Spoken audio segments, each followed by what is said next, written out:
You're watching Marcia on VeroBuzzTV.com.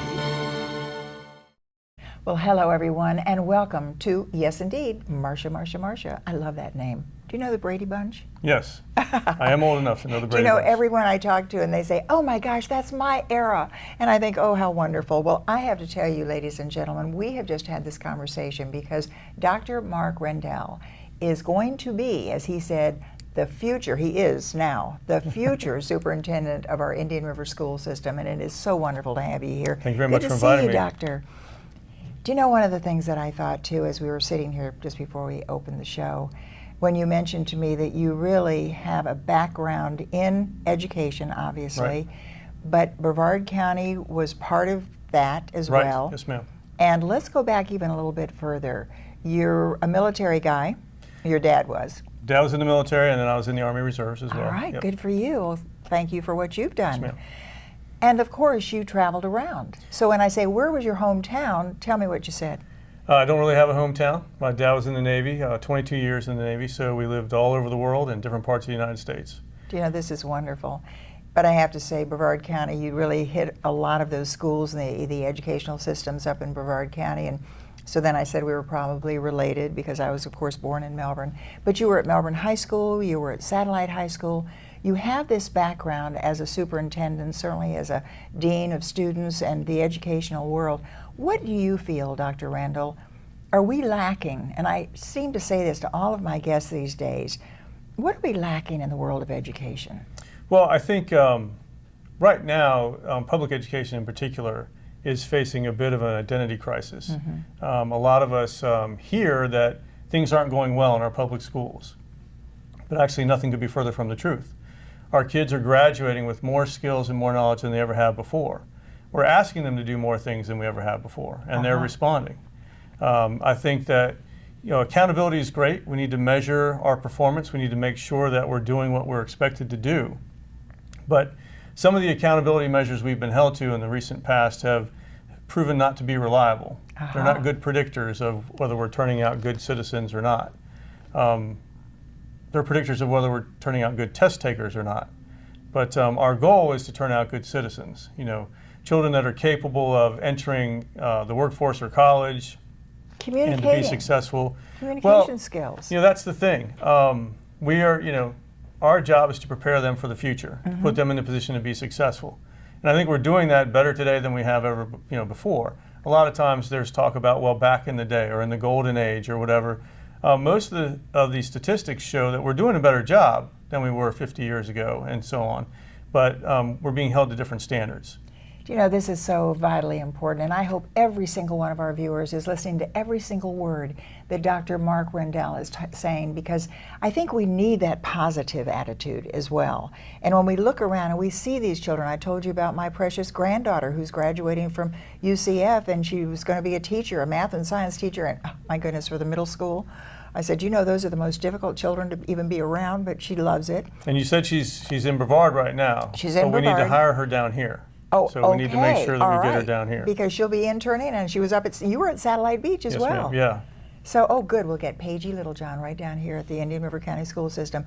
But what we're going to do is we're going to take a little break now and come back with my very distinguished guest, our future superintendent of Indian River County Schools, and he will be talking to us about what I consider is so vitally important, reading. The moonshot moment. So don't go away. We'll be right back. It's only 60 seconds, so sit right there. We'll be right with you.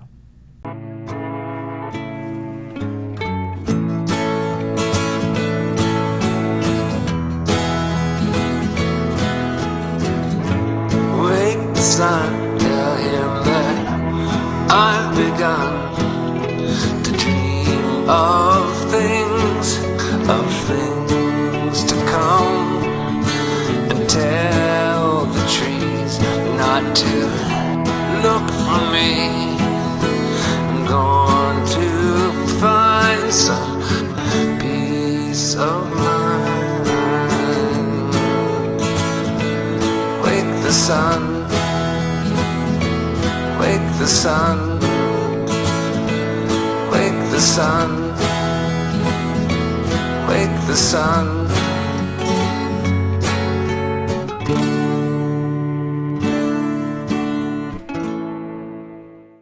The Furniture Man is a locally owned business that has served the needs of the community of Vero Beach and Indian River County for over 30 years. Here at the Furniture Man, we offer fine pieces to furnish each and every room of your home. Specializing in Floridian style, come browse our selection of bedroom, dining room, patio, and living room. Come explore over 10,000 square feet of showroom, where you can find mattresses, recliners, sofas, dining, and more. Visit us at 673 US 1 in Vero Beach, Monday through Saturday for all of your furniture needs.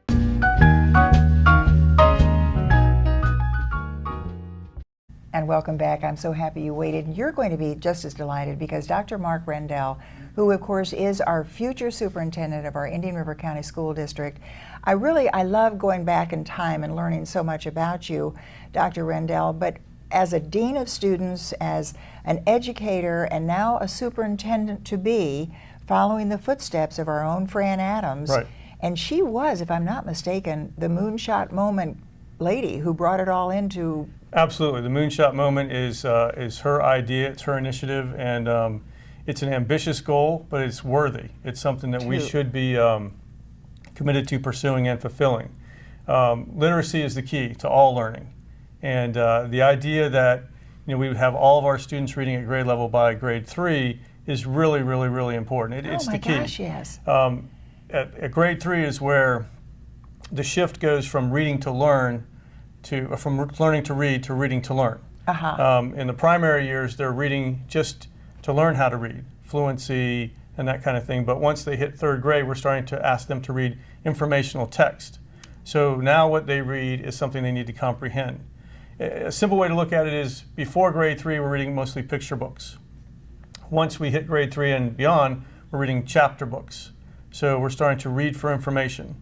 And, oh boy. Why, excuse me for interrupting, but why wasn't that a long time ago? I mean, I have a great-grandson who's reading, and he's only 4. Well, but I think if you think about it, we used to read a lot for entertainment. Oh, yeah. That's how we used to get entertainment. And now we watch TV and play video games. Absolutely. We don't read as much at home, especially in those primary years. There's not as much of that primary grades or preschool instruction going on in the home. So we've got to make sure these kids are ready to read to learn in 3rd grade. And I think that's important for all of the parents that are listening to as well. It's not just a babysitter, not just a hand, and of course we're no longer handing them books, we're handing them iPods and various things like that. But when we talk about 3rd grade, and that is the brain development, because we're talking what, 6, 7, 8 years Correct. old. They are now telling us that that little brain can absorb so much before they're even 5 years old, and that we have to keep stimulating that brain, because once you're 24, 25, it's over. Well, I don't know if it's over. But I mean, as far as the brain developing. It's a geometric progression at the early ages. So that's where we have to really set that foundation. Those literacy skills in grades 1, 2, and 3, kindergarten, pre-K, those are the foundational skills they're going to need to move forward in the upper grades. And again, it's a geometric progression. The amount of information they can process and learn grows geometrically out of those years. How important is it, Dr. Rendell, in this 1 minute before we take one other short break, how important is it for parents to sit and communicate with their children? Well, and it's not just reading to your children. One of the things we notice about most of our students who are struggling readers is they don't have a large vocabulary. Sometimes you get that vocabulary by reading, but sometimes you get that vocabulary by just having conversations with adults who hopefully have a larger, more varied vocabulary. So exposing them to different learning experiences, talking to them a lot, the old dinner table conversation. We think that sometimes that's going away. We need to bring that back. You betcha. Boy, we've said that so frequently. Well, we are talking with Dr. Mark Rendell, and of course he is our future superintendent of our Indian River School District, and that means really we encompass all of, Sebastian, Fellsmere, the entire county. All the way down to the St. Lucie County line. Absolutely. Well, don't go away. We're going to be right back and wrap our segment up in just a moment. Only 60 seconds, and we'll be back with my guest, Dr. Mark Rendell. Stay with us. Ma.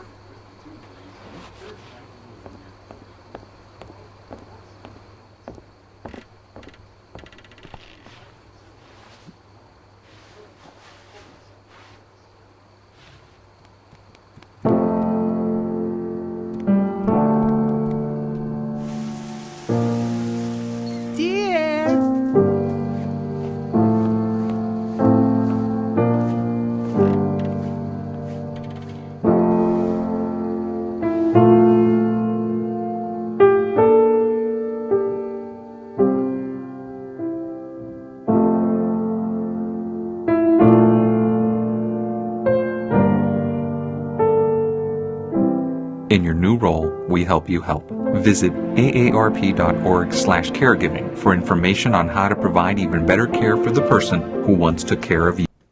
Oh, those boys are much too much. Those boys are much too much. We got the spirit. We're hot. We can't be stopped. We got the spirit. We're hot. We can't be stopped. We're going to beat them and bust them. The smallest moments can have the biggest impact on a child's life. Let's get a little bit rowdy. R-O-W-D-Y. Take time to be a dad today. Call or visit fatherhood.gov to learn more.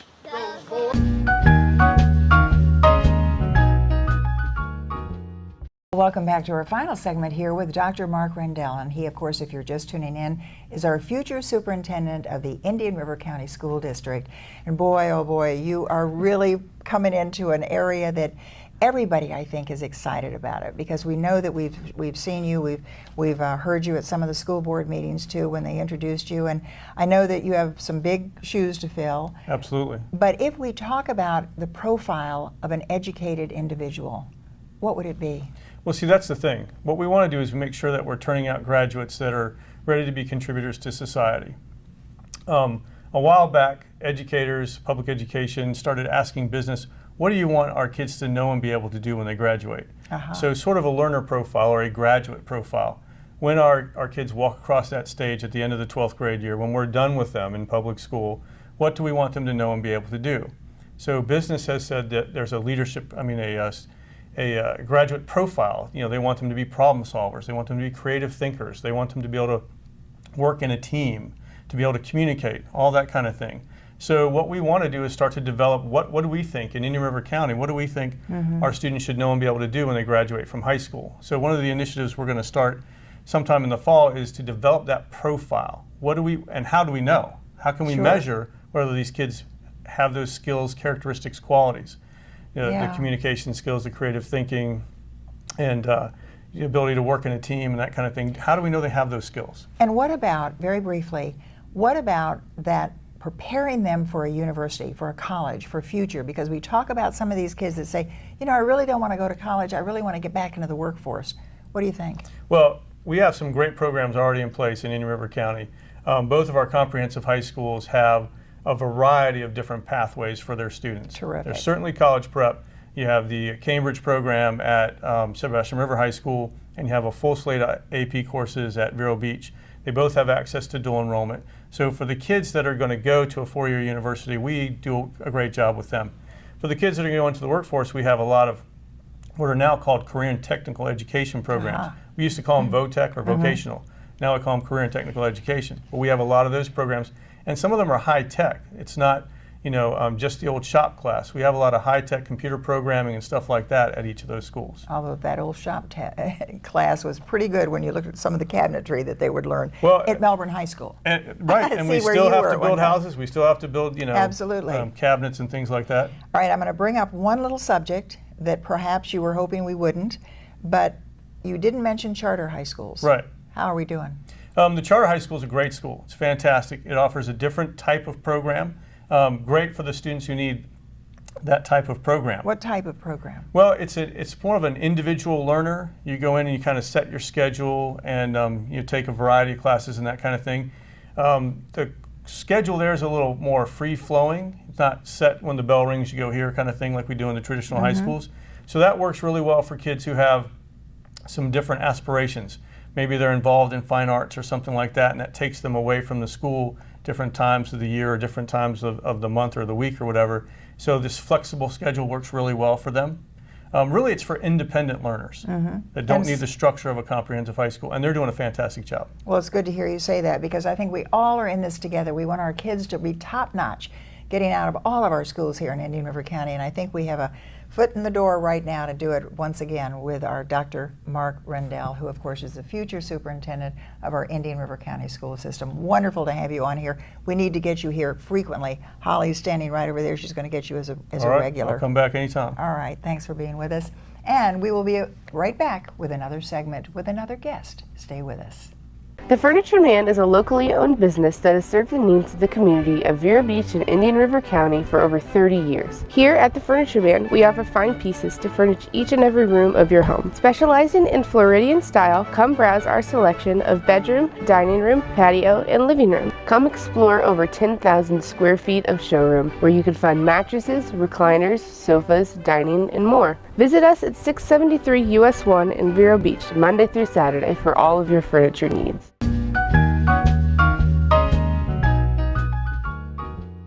Welcome back, everyone, to another segment here on Marcia. And I love it because when I look at Adam Schnell, I almost feel like I should get on my toes and start doing some kind of something. Some kind of something. We should do some kind of something one of these days. Because I can tell you, this guy knows everything there is to know and do about ballet, and it is Ballet Vero that we're talking about. How is it going? Because I know we're going into our third season, Adam Schnell. It's so funny. Time flies when you're having fun. I will say that. It's going really, really well. We have had a lot of success with fundraising. We've had a lot of success with attendance. We just recently found out that we're going to be funded this season both by the Florida Division of Cultural Affairs, which is our state arts council, and by South Arts, which is our regional arts council. Wonderful. So we are definitely building momentum, but none of it would be possible without the community support. That has been, and I know I always say this, people are probably rolling their eyes, he's saying it again. No, you can't say it too much. The amazing outpouring of support that we get from the community each and every day, it's just amazing. People saying that, we want this here and we want you to succeed.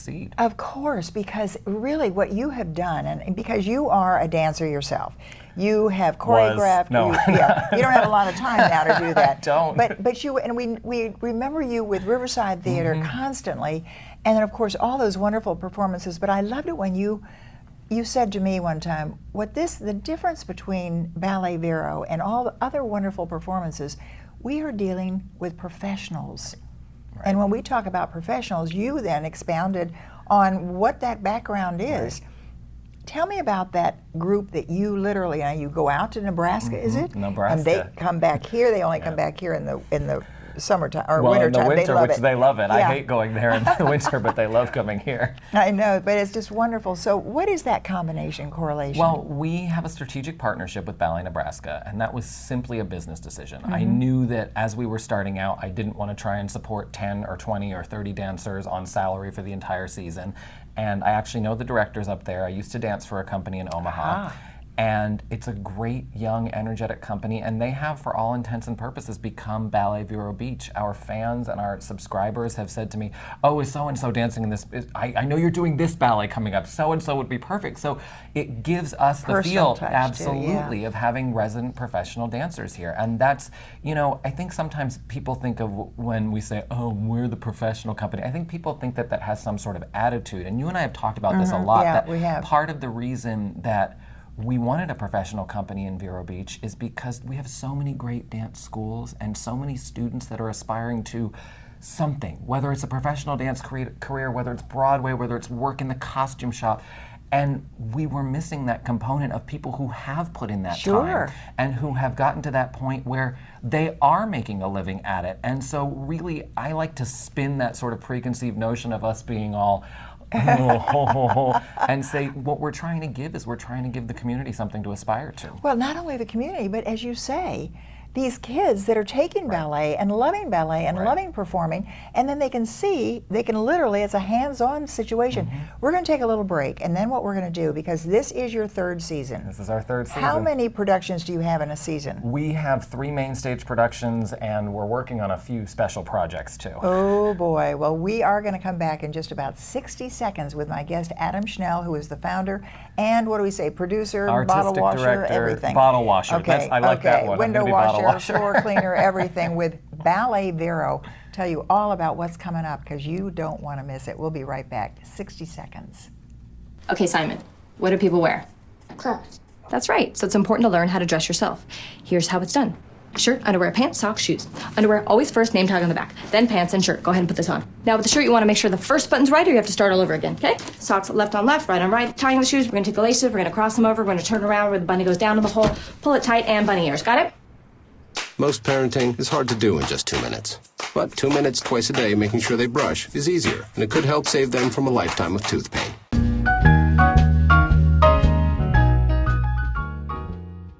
And we are back once again with my very distinguished guest, Adam Schnell, who is, we've given him all sorts of titles, but you came up with this wonderful idea of Ballet Vero, and we're in our third season. Yeah. Great performances, Ballet Nebraska, or Nebraska Ballet, I don't know what they call themselves.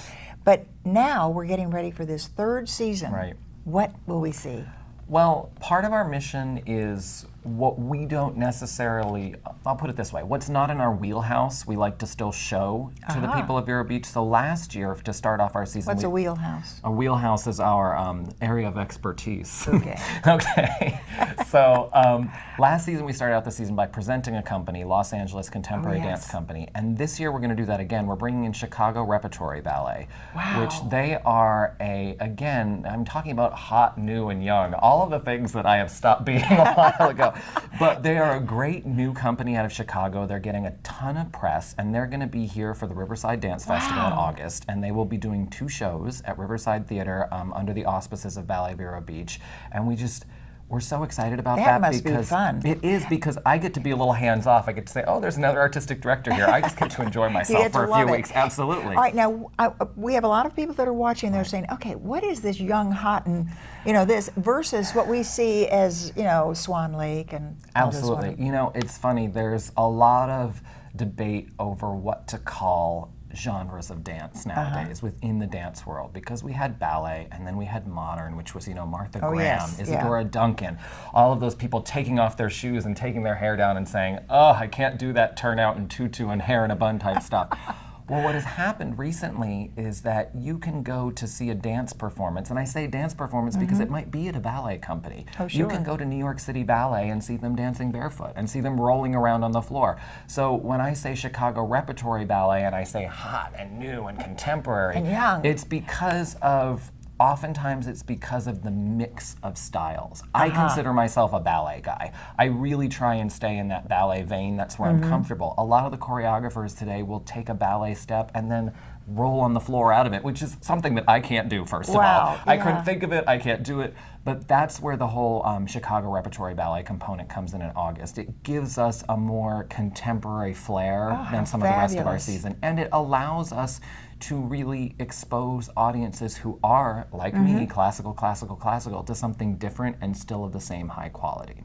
So that's fabulous. That I think is really important. And then the rest of our season moves on to our own Ballet Vero Beach. We have a program in January and we have a program in April. And what I'm really thrilled about this year is all of the choreography comes from myself and our ballet master, Camilo Rodriguez. And he is so great. He is so great. But the thing is that as means, you are. Well, we don't have to say that. The thing is that all the choreography this year is from people living and working in Vero Beach. Oh, how terrific! Which we did a lot of masterworks from all over the world last year, and I really wanted to bring it home and say, there's a reason we're starting this. There are so many talented designers and costume workers and people living right here in this town, and I really wanted us to showcase that. And you know what's wonderful too is these children that you're talking about that are taking classes, and then all of a sudden they say, oh my gosh, that's my next door neighbor, or yes, I saw them before. This just brings it all together, and as we said, and I don't know if you were tuning in when we were talking with our superintendent of schools coming up, of course, Dr. Mark Rendell, who will be our superintendent of our schools. One of the most important things in that brain development, music, movement. We're going to talk all about that and give you an idea of how you can be sure that you don't miss one of these wonderful performances of Ballet Vero coming up right now. So stay with us. One more brief segment with my guest, Adam Schnell. We'll be right back. The Furniture Man is a locally owned business that has served the needs of the community of Vero Beach and Indian River County for over 30 years. Here at the Furniture Man, we offer fine pieces to furnish each and every room of your home. Specializing in Floridian style, come browse our selection of bedroom, dining room, patio, and living room. Come explore over 10,000 square feet of showroom where you can find mattresses, recliners, sofas, dining, and more. Visit us at 673 US 1 in Vero Beach, Monday through Saturday for all of your furniture needs.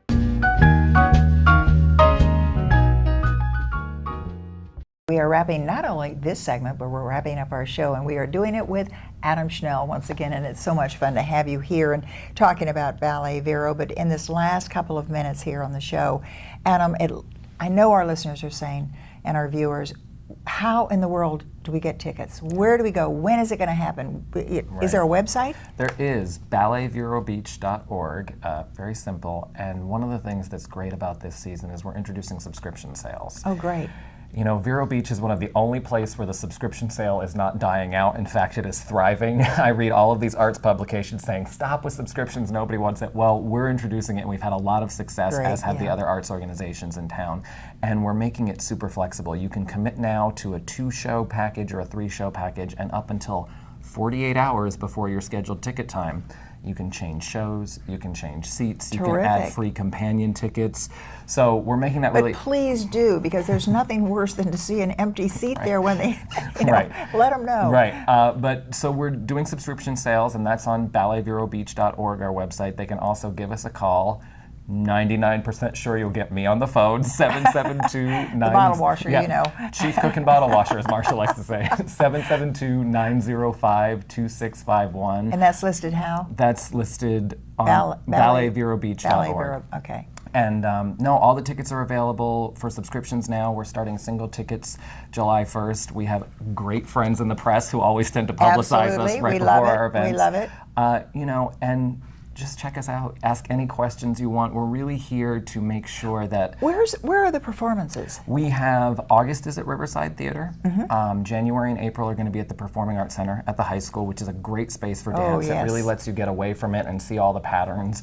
And we're working on more collaborations with the Museum of Art to be announced very soon. Oh boy, we had a wonderful collaboration with them last fall, and we're hoping to do it all again and maybe even expand upon that. So we're just thrilled that all of these organizations have embraced us. Do you know what I love too is because you can interpret so much and I think what brought it to my mind was your collaboration with our Museum of Art.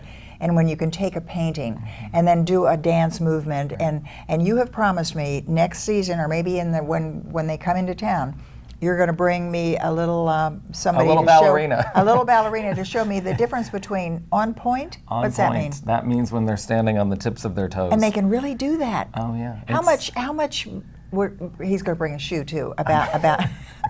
I want to know all the ins and outs, and that's what this is all about. So once again now, let all of our viewers and our listeners, and remember that you are watching Internet TV right now with Buzz TV, wherever you are in the world. I mean, wherever you are, you can tell your friends in Nebraska. Absolutely. They just get the app and they can watch. But in this last minute website that we can find out more information? balletverobeach.org, and the phone number is 772-905-2651. Ah, terrific. Well, it is wonderful. And remember, it is Ballet Vero Beach, and it is the 2015-16 season.